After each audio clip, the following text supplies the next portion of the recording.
আসসালামু আলাইকুম রহমতুল্লাহ। রমজান মোবারক, রমজান মোবারক। আল্লাহ পাক আমাদের নামাজ এবং রোজাকে কবুল করুন, আমাদের সেহর ইফতারকে উনি কবুল করুন। রমজান মাসে যে ধারাবাহিকভাবে কোরআনে পাকের ঘটনা বর্ণনা চলতেছিল, আজকে ইনশাআল্লাহ সূরা আনকাবুত থেকে একটা ঘটনা আলোচনা করব ইনশাআল্লাহ।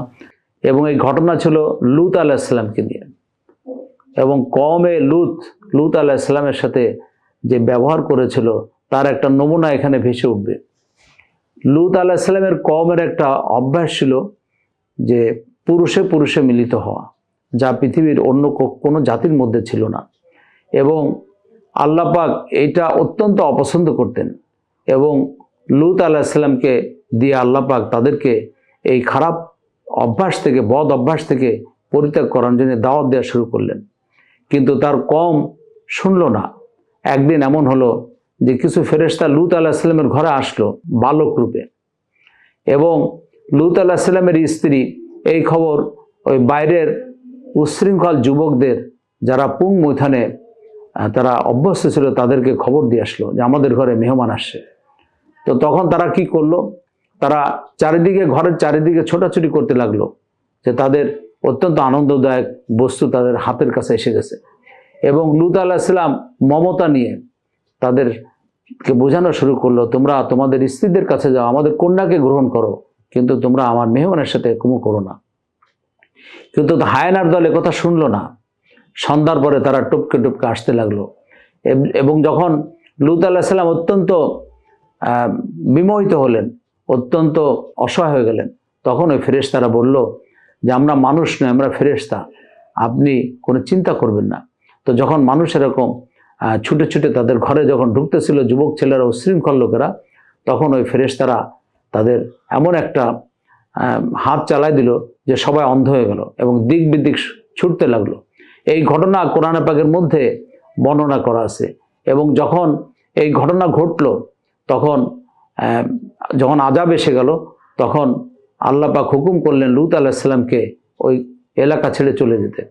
এবং জিবরাইল আলাইহিস সালাম ওই এলাকা উনি ওনার পাখা দিয়ে উঁচু করে চতুর্থ আসমান পর্যন্ত উনি নিয়ে গিয়েছিলেন, এবং উপর করে ওইটা আবার জমিনে ফেরত দেন। এবং ওইখানে সৃষ্টি হয়েছে লূত সাগর বলা হয়, অথবা মৃত সাগর, ডেড সি, যেটা জর্ডানে অবস্থিত ডেড সি। কোরআন পাকের ভাষায় এরকমভাবে আল্লাহ পাক এই ঘটনাটা বর্ণনা করেছেন সূরা আনকাবুতের وَلُوطًا إِذْ قَالَ لِقَوْمِهِ إِنَّكُمْ لَتَأْتُونَ الْفَاحِشَةَ مَا سَبَقَكُمْ بِهَا مِنْ أَحَدٍ مِنَ الْعَالَمِينَ। আর প্রেরণ করেছি লূতকে, যখন সে তার সম্প্রদায়কে বলল, তোমরা এমন অশ্লীল কাজ করছো যা তোমাদের পূর্বে পৃথিবীর কেউ করেনি। أَإِنَّكُمْ لَتَأْتُونَ الرِّجَالَ وَتَقْطَعُونَ السَّبِيلَ وَتَأْتُونَ فِي نَادِيكُمُ الْمُنكَرَ فَمَا كَانَ جَوَابَ قَوْمِهِ إِلَّا أَن قَالُوا ائْتِنَا بِعَذَابِ اللَّهِ إِن كُنتَ مِنَ الصَّادِقِينَ। তোমরা কি পুং মৈথুনে লিপ্ত আছো, রাহাজানি করছো এবং নিজেদের মজলিসে গর্হিত কর্ম করছো? জবাবে তার সম্প্রদায় কেবল এ কথা বলল, আমাদের উপর আল্লাহর আযাব আনো যদি তুমি সত্যবাদী হও। قال رب انصرني على القوم المفسدين। সে বলল, হে আমার পালনকর্তা, দুষ্কৃতকারীদের বিরুদ্ধে আমাকে সাহায্য করো।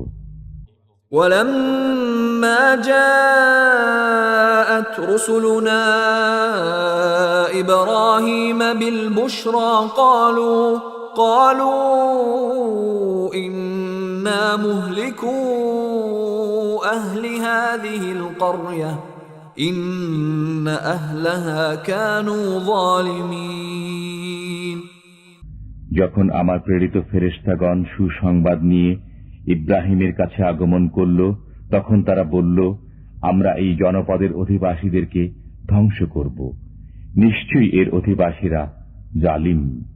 قال إن فيها لوطا قالوا نحن أعلم بمن فيها لننجينه وأهله إلا امرأته كانت من الغابرين সে বলল, এই জনপদে তো লূতও রয়েছে। তারা বলল, সেখানে কে আছে তা আমরা ভালো জানি। আমরা অবশ্যই তাকে ও তার পরিবার বর্গকে রক্ষা করব, তার স্ত্রী ব্যতীত। সে ধ্বংসপ্রাপ্তদের অন্তর্ভুক্ত থাকবে।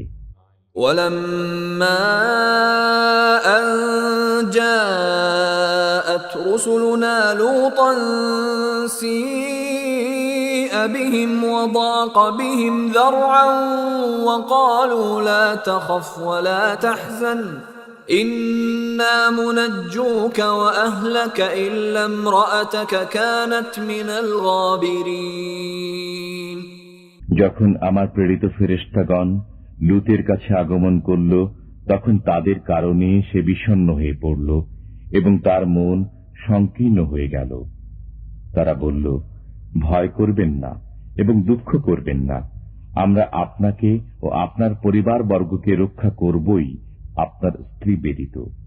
সে ধ্বংসপ্রাপ্তদের অন্তর্ভুক্ত থাকবে। إنا منزلون على أهل هذه القرية رجزا من السماء بما كانوا يفسقون আমরা এই জনপদের অধিবাসীদের উপর আকাশ থেকে আযাব নাজিল করব তাদের পাপাচারের কারণে। ولقد تركنا منها آية بينة لقوم يعقلون আমি বুদ্ধিমান লোকদের জন্য এতে একটি স্পষ্ট নিদর্শন রেখে দিয়েছি। আল্লাহ পাক এখানে ফয়সালা করে দিলেন এবং জিবরাইল আলাইহিস সালাম ওই কওমকে তাদের এলাকা সহ উঁচু করে আবার উপুড় করে ফেলে দিলেন এবং সেখানে তৈরি হলো মৃত সাগর। ওইখানে কোনো পানিতে কোনো জীবজন্তু হয় না, ওখানে পানিতে সবাই দেখতে নামে যায়, মানুষের সাঁতার কাটে এবং ওই পানি জীবাণুমুক্ত পানি এবং ওইটাই হলো ডেড সি।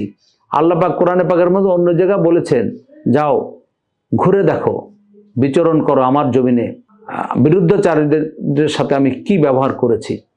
আল্লাহ পাক আমাদের সবাইকে এর থেকে শিক্ষা নেওয়ার তৌফিক দান করুন। আসসালামু আলাইকুম ওয়া রাহমাতুল্লাহি ওয়া বারাকাতুহু।